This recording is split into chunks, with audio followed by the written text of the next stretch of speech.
and welcome back to Random Librarians here on YouTube. Today is a bit of a haul, but before we get into the actual books, I do want to just mention that living in France makes it much easier to get to the rest of the world. So I spent a weekend in London with Tash from Girls Who Read Around on bookstagram. She is the other half of Girls Who Read Around, and Anna is the half that was in Boston when I was there. So now that I am a quick Eurostar away, it was so beyond lovely to be able to go and hang out and bookshop and go to afternoon tea and have my first Sunday roast. The whole thing was just an absolutely magical weekend, and I can't wait to show off my small town when I get to tempt her over to the French side of the channel. So hopefully I'll be able to go back soon or go other places as well. So yeah, living in Europe, who knew? So the first bookshop that we went to was the Waterstones in Picadilly, which is I think like 5 or 6 stories high, and they claim to have over 8 miles of bookshelves, which is bonkers. It is such like a haven of books and book lovers, and it's absolutely incredible. Even new books are under 10 pounds.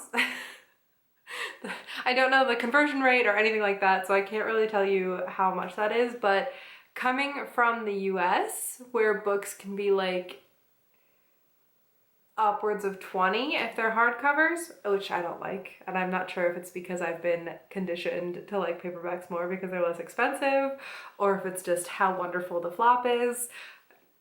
Who's to say? So yeah, coming from the US where books are so much more expensive, buying like 7 books from Waterstones and a tote bag and having it come out to under 70 pounds was just bonkers to me. And we also went to some charity shops which sell books for £1 or £2. So that would be like your secondhand bookstore. Although they also sell secondhand clothes and things like that. I found some really good options from there as well.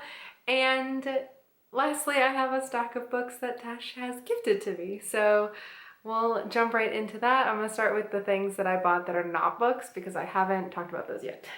One second. So first things first, we have a Waterstones Picadilly tote bag, which is beautiful. I love it.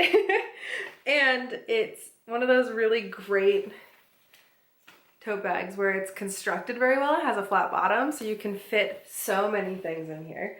Pretty sure this is gonna be my new go-to tote bag for anything books related, because that flat bottom makes it really easy to carry multiple books.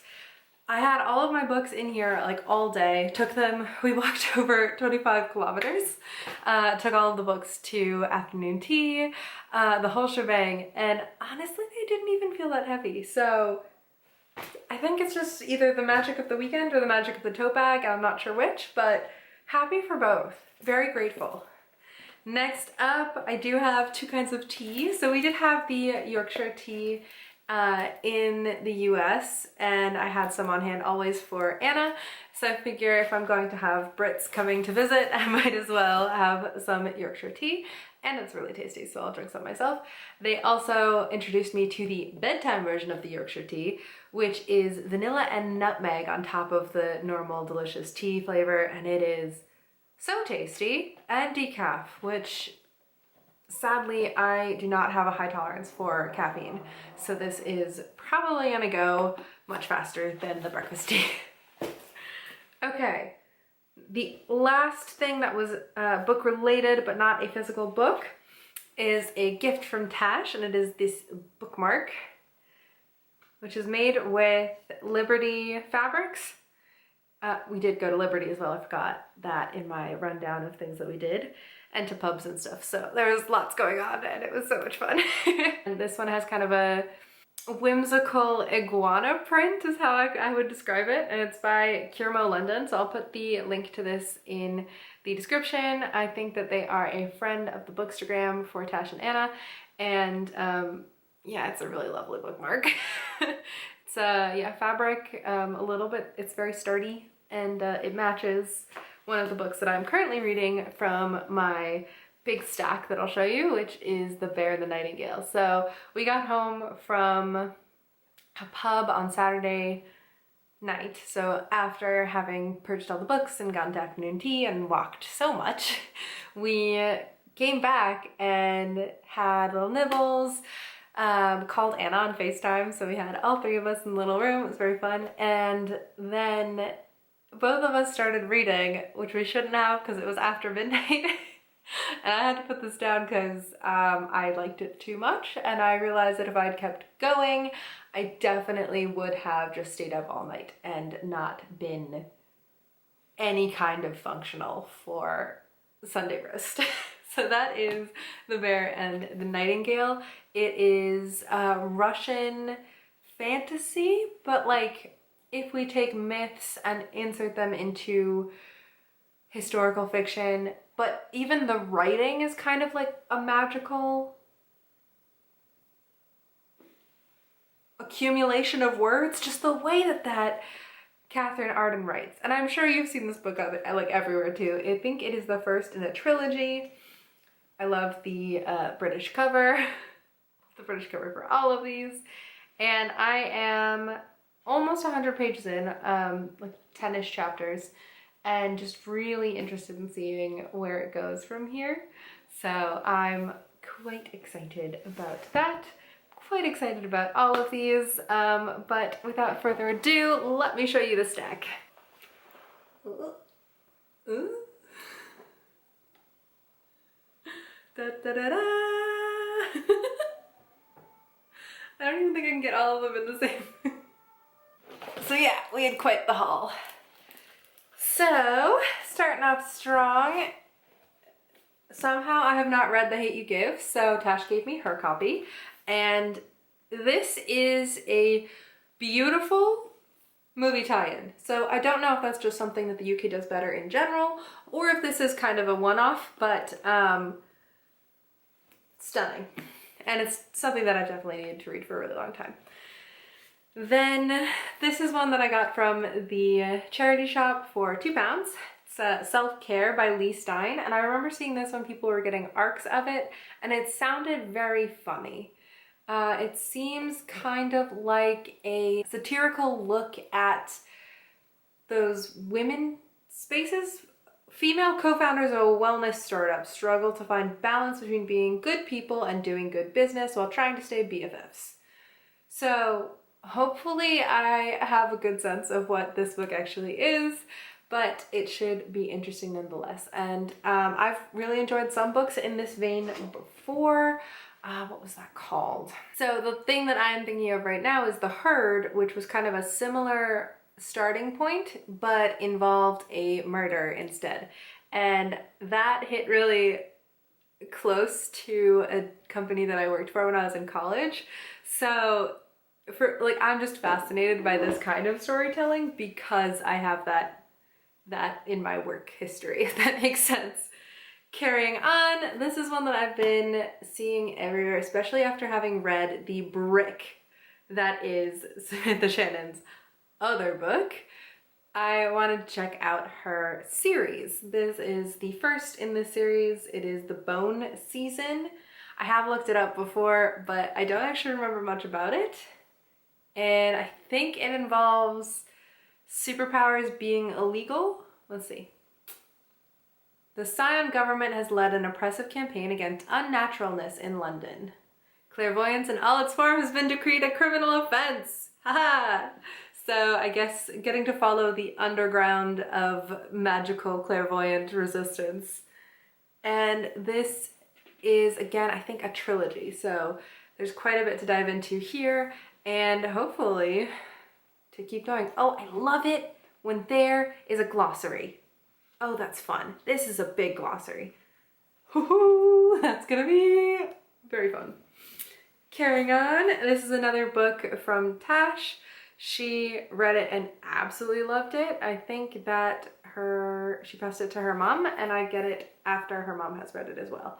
So this is Home Fire. How can love survive betrayal? For as long as they can remember, siblings Isma, Anika, and Parvez have had nothing but each other, but darker, stronger forces will divide Parvez from his sisters and drive him to the other side of the world as he sets out to fulfill the dark legacy of the jihadist father he never knew. Dun dun dun.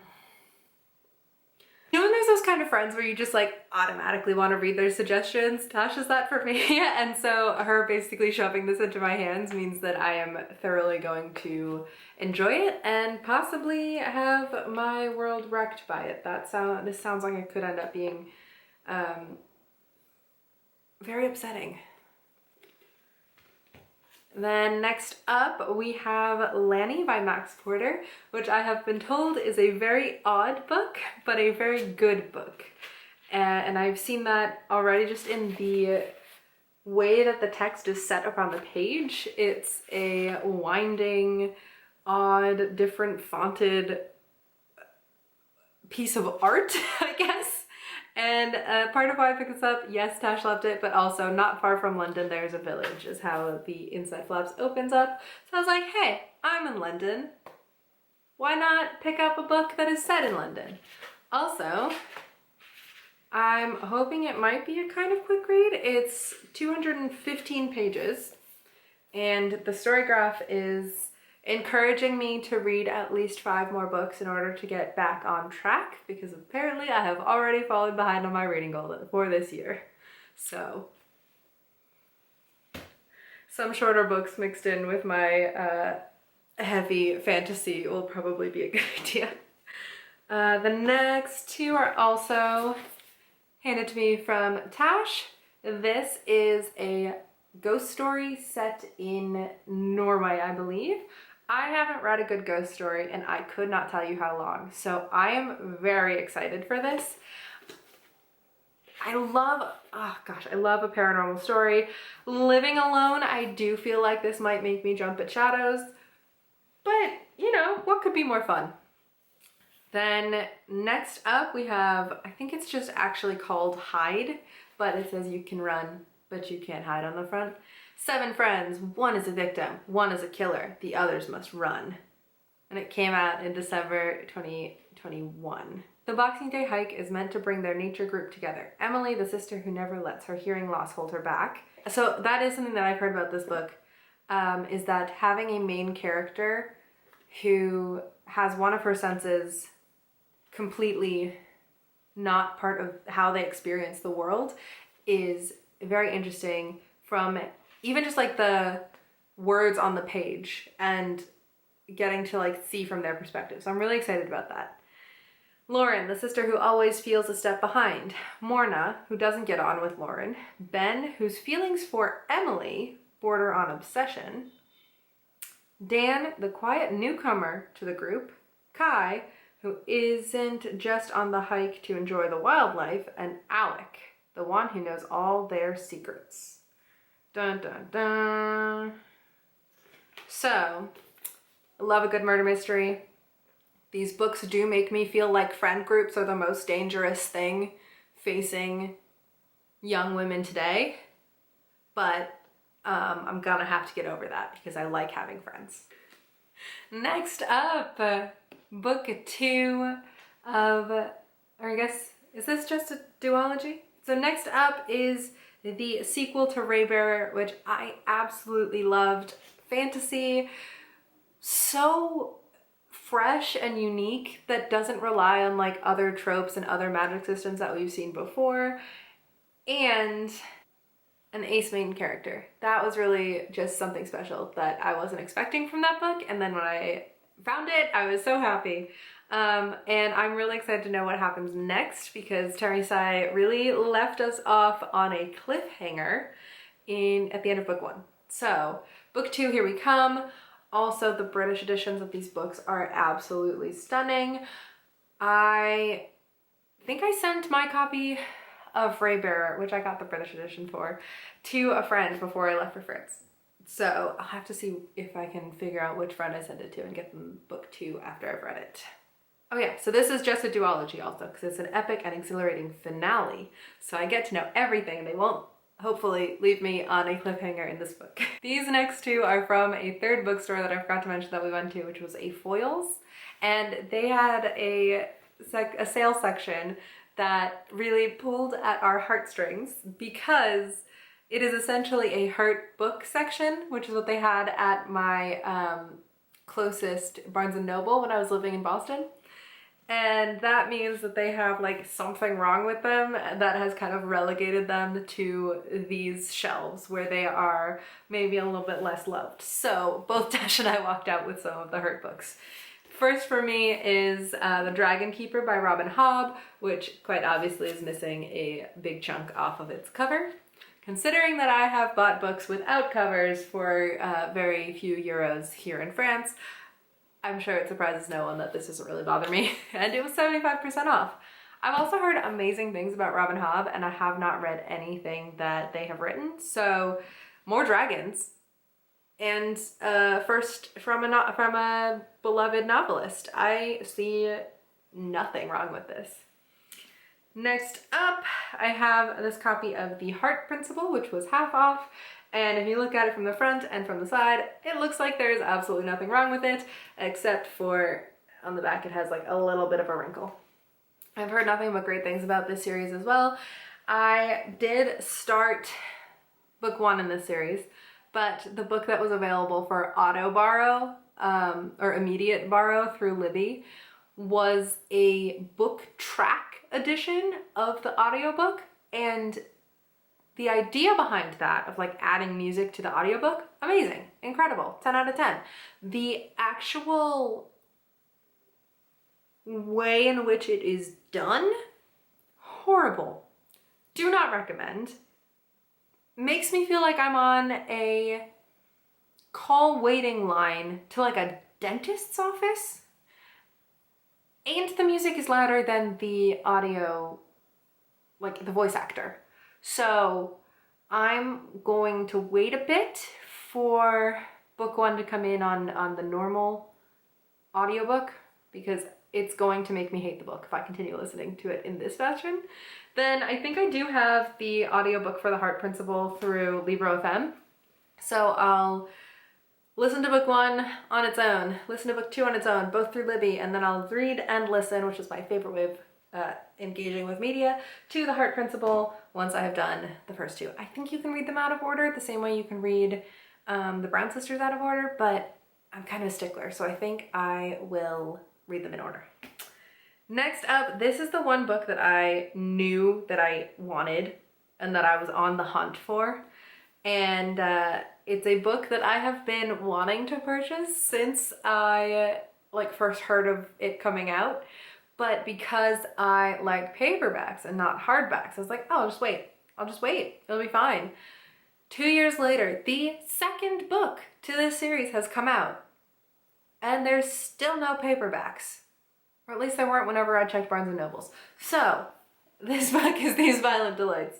It is, I think, a magical 1920s Shanghai retelling of Romeo and Juliet, also with gang violence.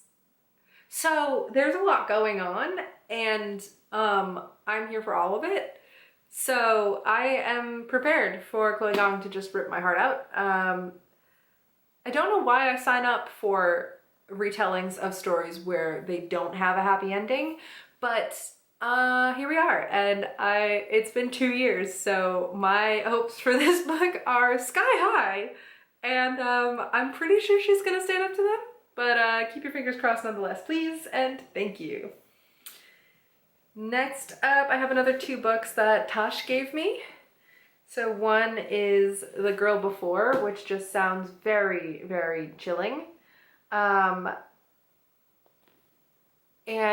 sounds like something that I would definitely get caught by. Jane, our main character, stumbles on the rental opportunity of a lifetime. She gets to live in this house and just has to follow some rules, like a list of rules. After moving in, she makes a shocking discovery about the previous tenant, Emma, and Jane starts to wonder if her own story will be a rerun of The Girl Before. So, terrifying, really. And apparently is now a major TV series. So, again, probably something that will scare the bejesus out of me in my apartment all by myself in another country. The last book that I have from Tash is Inca, Where Is Your Husband? I also have the audiobook for this, so I'm really excited to do the pairing between the two. This sounds hilarious. Her mother, her aunties, and cousins who all want to know, Inca, where is your husband, is how it's pronounced on the back, which feels actually close to French pronunciation of English words because they do not use the H's. Okay, so husband definition is 1, a male partner in a marriage. For example, Yinka's younger sister, Kemi, is married to Uche. 2, a non-existent man in a non-existent marriage whose whereabouts is often asked about, usually by Nigerian mums and aunties to single British Nigerian women. Example, so Yinka, tell me, where is your husband? You're 31 now. So this was an arc that came out, is coming out? Did come out. If this date is right, I think it's coming out on March 31st. Who knows? And this might be coming out in the UK as opposed to in the US, because I think it's out in the US. And lastly, I saw this version of the cover, and it's a book that I have on my shelves at home and I've been meaning to read again absolutely forever. It's also one of Shelby's favorite books. If you've seen my video with Shelby when she was, or videos with Shelby when she visited, I'll put those somewhere. So I had to get a new copy of Kindred by Octavia Butler. I need to read more of Octavia Butler anyways because, oh my goodness, she is a genius.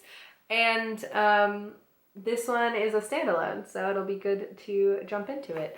Time travel, heavy topics like slavery. 1976, Dana dreams of being a writer.